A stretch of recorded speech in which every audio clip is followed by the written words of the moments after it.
new international UFO group says UFOs and extraterrestrials are coming from underwater bases. This is an international group. Should UAP be changed from unidentified aerial phenomena to unidentified aquatic phenomena? Or should underwater UFOs and their bases get their own names, abbreviations, and a task force? UFO expert Gary Hazeltine might support the latter. He's the vice president of the New International Coalition for Extraterrestrial Research, ICER, a group of UFO researchers and scientists from 27 countries whose mission is preparing for contact, quote unquote, and he believes that contact preparation should involve wetsuits and submarines. Now, I did post a few days ago a video concerning a Turkish university, I think it's in southern Turkey, that has a special course on UFO and extraterrestrial contacts. Now, UFOs, he says, are often seen coming in and out of water, so suspect that in our deepest oceans and trenches we may well have alien bases.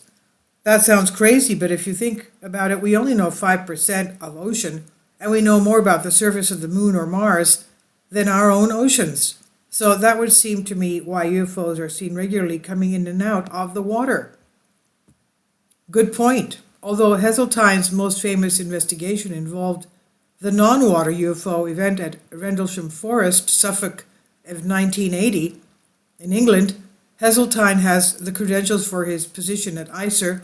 He created the police reporting UFO sites PR-UFOs database and founded or worked for a number of leading UFO publications. That lifeline of UFO research revealed to Heseltine the missing link between aliens, underwater bases, and recent military UFO encounters and nuclear power. As he explains in a recent interview with The Sun, quote, there is a massive correlation between UFOs being seen near nuclear facilities where it's nuclear aircraft carriers, nuclear submarines, nuclear weapons storage areas, power plants. This would seem to indicate that it's as if they're saying we don't like nuclear weapons, so they show up. Maybe they realize we could destroy this beautiful planet, and if you think about it, if there was a World War III and we made toxic all the water, then that would affect their habitat. That's why I think there's correlation with water. They have bases, and we only know 5% of the ocean, he said. Hazeltine points to the 70-year history of UFO sightings dating back to the time of Roswell, New Mexico, incident as evidence that aliens have, quote, been here all the time, they're not a threat, end quote, and the only reason for the recent uptick in encounters is our own better equipment. However, he believes that everything is pointing to ET or non-humans. Thus, ICER was formed to start preparing people for a massive psychological change, one he predicts will happen soon and from the water rather than the air. He said ICER is a not-for-profit organization, is comprised of scientists, academics, and leading UFO UAP researchers from 27 countries on 5 continents who are unanimous in their recognition that we are not alone in the cosmos.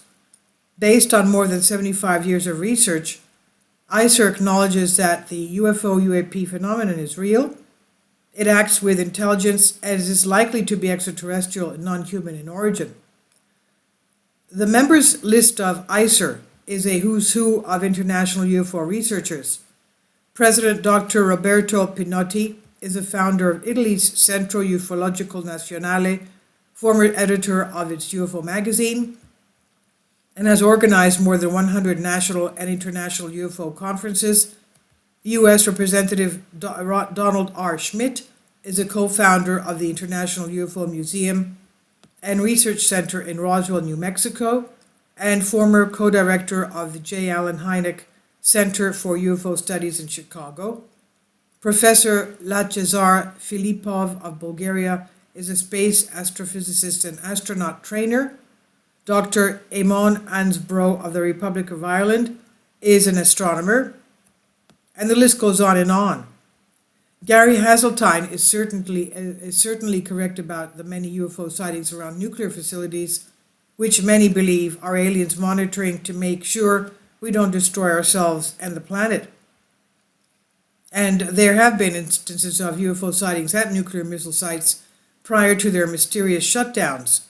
The fact that the number of nuclear-powered ships and submarines is rising, and there is increased talk of using nuclear power in spaceships, certainly can create a plausible link to the recent sightings around them. Finally, the admission by the military that many of the UFOs seen by Navy personnel are transmedium. Videos seem to show them traveling both over and under the water, lends credence to the idea that they came from underwater bases rather than from outer space, at least for the recent encounters. Does it all add up to unidentified aquatic phenomena and aquaterrestrials, extra-aquatics? We'll keep an eye on ICER to find out. And this is from Paul Sieber and his on Humans Be Free. Please leave your comments. Thank you for your support. Kindly support my Patreon account.